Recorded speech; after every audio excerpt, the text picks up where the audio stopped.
सारी शिक्षा व्यर्थ है, सारे उपदेश व्यर्थ है, अगर वे तुम्हें अपने भीतर डूबने की कला नहीं सिखाते हैं। जहाँ आदर नहीं वहाँ जाना मत, जो सुनता नहीं उसे समझाना मत, जो पचता नहीं उसे खाना मत, और जो सत्य पर ही रूठ जाए उसे मनाना मत।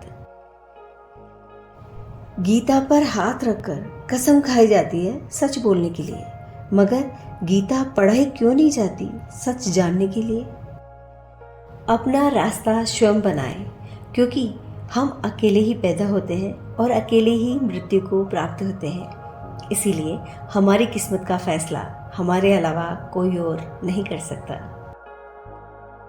संसार में सबसे बढ़िया दवा हंसी है, सबसे बड़ी संपत्ति बुद्धि है, सबसे अच्छा हथियार धैर्य है और सबसे अच्छी सुरक्षा विश्वास है। और क्या आप जानते हैं कि ये सब कुछ बिल्कुल मुफ्त है। दो पल की जिंदगी के दो नियम, निखरो तो फूलों की तरह और बिखरो तो खुशबू की तरह। किसी को प्रेम देना सबसे बड़ा उपहार है और किसी का प्रेम पाना सबसे बड़ा सम्मान।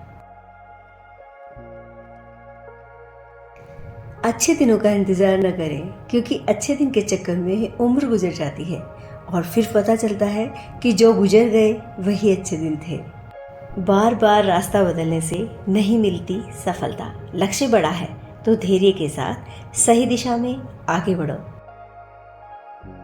जिस तरह से तूफान एक मजबूत पत्थर को हिला नहीं सकता, उसी तरह से महान व्यक्ति तारीफ या आलोचनाओं से प्रभावित नहीं होते हैं।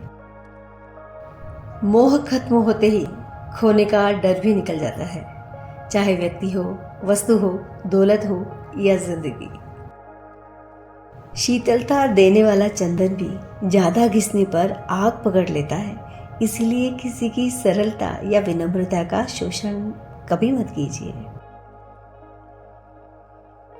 एक ही पाप है इस दुनिया में, दूसरों की स्वतंत्रता छीनना, क्योंकि दूसरों को बदलना राजनीति है और स्वयं को बदलना धर्म।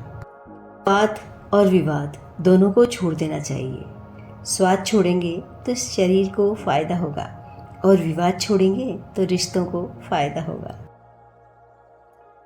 कुछ चीजें निकट आने पर बिना मांगे मिल जाती है, जैसे अग्नि से गर्माहट, बर्फ से ठंडक और फूल से सुगंध। इसीलिए भगवान से भी कुछ मत मांगिए, बस उनसे निकटता बढ़ाइए। बिना मांगे सब कुछ मिल जाएगा।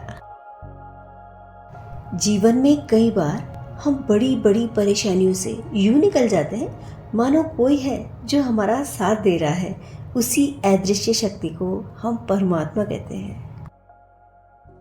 जिस व्यक्ति का मन बोलते समय और काम करते समय शांत रहता है, ये वही व्यक्ति होता है जिसने सच को हासिल कर लिया होता है। दुआएं पूरी न होने का अर्थ ये नहीं है कि तुम्हारी प्रार्थना में कोई कमी है। बस तुम धीरज रखना और परमात्मा से अपने प्रेम को कम मत होने देना, क्योंकि ईश्वर देता वही है जो तुम्हारे लिए सही है।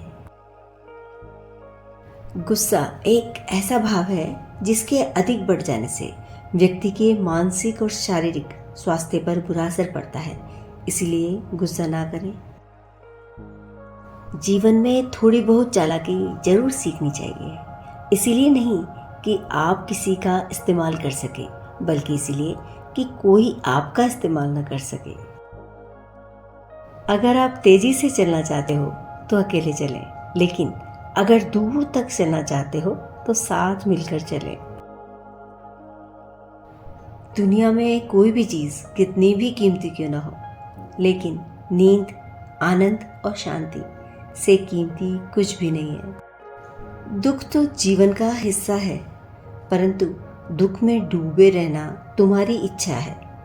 इच्छाओं को छोड़कर मन को शांत रखो, क्योंकि जीवन में समस्या आने का मतलब है कि अभी बहुत कुछ बदलना है। क्या खूब कहा है किसी ने, लग चुकी है तलब मंजिल की, खुद को आग में झोंक देंगे। ठोकरें कहती है मारे जाओगे, हौसले कहते हैं देख लेंगे। संभल कर चले नादान, ये इंसानों की बस्ती है। यहाँ लोग रब को भी धोखा दे देते हैं, फिर तेरी क्या हस्ती है। जिंदगी में एक ऐसा दोस्त जरूर होता है जिसके साथ फोटो नहीं होती लेकिन यादें होती है।